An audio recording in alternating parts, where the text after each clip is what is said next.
Because of those stripes, people tend to think that the okapi is related to the zebra, but it's actually the only living relative of the giraffe. And we know that because of its tongue. It is long and prehensile, and that means finger-like, allows it to grip leaves pretty easily, just like a giraffe does, and they have the same skull structure. The okapi is such a shy and reclusive animal that it actually wasn't discovered until 1901. It was believed to be a myth until then because it was so rarely seen. So we are pretty lucky to find that okapi today.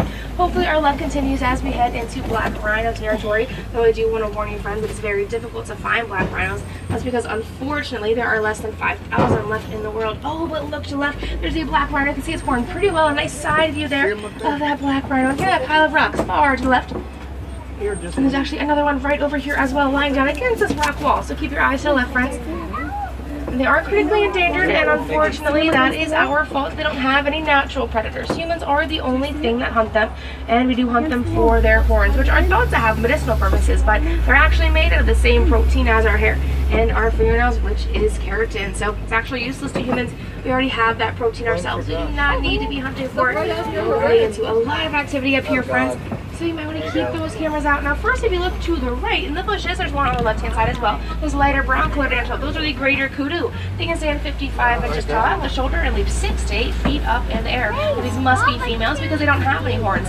Males will have horns and the females will not. And then look to the left, this is adorable. That's a baby bongo. That's a small antelope there. Now bongos are nicknamed the ghost of the forest, and that's because they're usually very rarely seen. Now they will hang out in small family groups, but not large herds like some other antelope may do.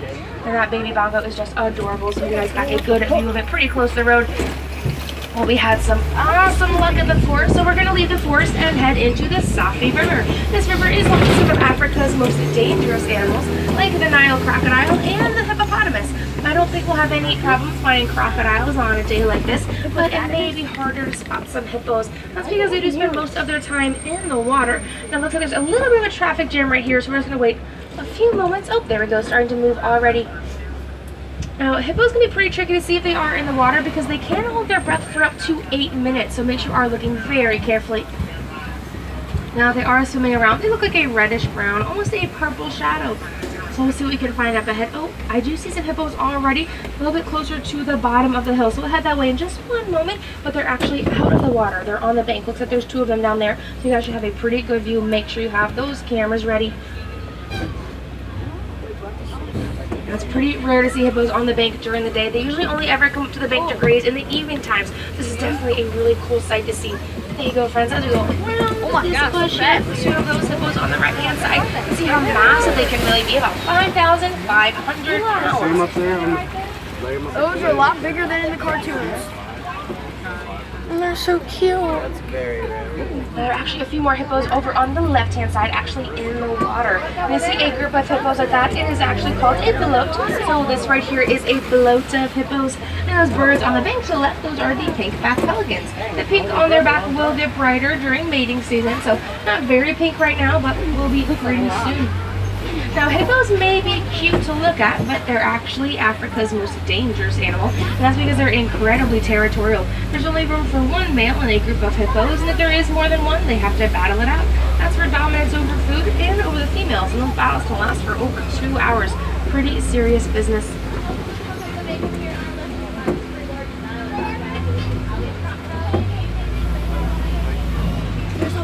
I don't think I see any more hippos over. Oh wait, I do. A whole group of hippos on the bank there. 4 of them, it looks like, actually lying down there. Pretty awesome view. Must be really enjoying this nice weather today. Alright friends, we are going to be crossing a pretty rickety bridge here in just a moment, so I do want to ask that we all remain seated. We're going to take our seats back there. Yep, if you have little ones, they can remain in your seats, but please don't hold them up in the air because if you look to the left, those are Nile crocodiles. Alright, we do have to remain seated, friends, all the way, fully seated back there.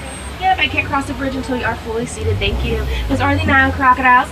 They are the 2nd largest of the crocodilian species. They can be 16 feet long and weigh up to 500 pounds. They are massive, and they can actually eat up to 1/3 of their body weight in one sitting, so that is a pretty big deal. Now sometimes when crocodiles lay on the bank like that, they leave their jaws open. That's to help them either stay cool or to warm up. They can sweat like humans do. They are exothermic, so just to help regulate their body temperature. And also so that if any prey were to wander along, they could just slam their jaws shut and they would have an easy meal. But friends, we are in a little bit of a traffic jam. Once again, there must be animals in the road up ahead, so we're just going to wait until it does decide to move.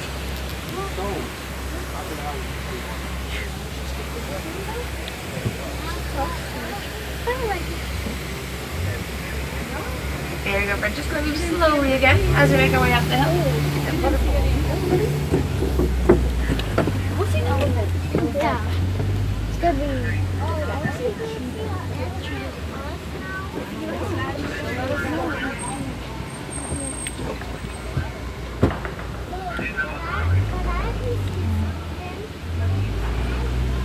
I see that something. I see something that all my friends can't. What is that? You see that all your friends can't see. Stop. You're cheating.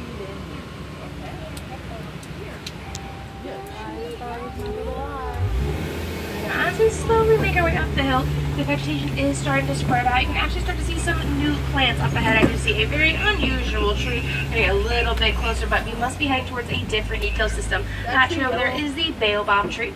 We'll see it a little bit better as we go around the curve in a moment. It'll be over on the right-hand side. It's also called the upside-down tree, and that's because its branches do look like roots. They can actually go 9 months throughout the year without any leaves, and they do that to save water. They store all that water in their large trunk to help them survive the drought.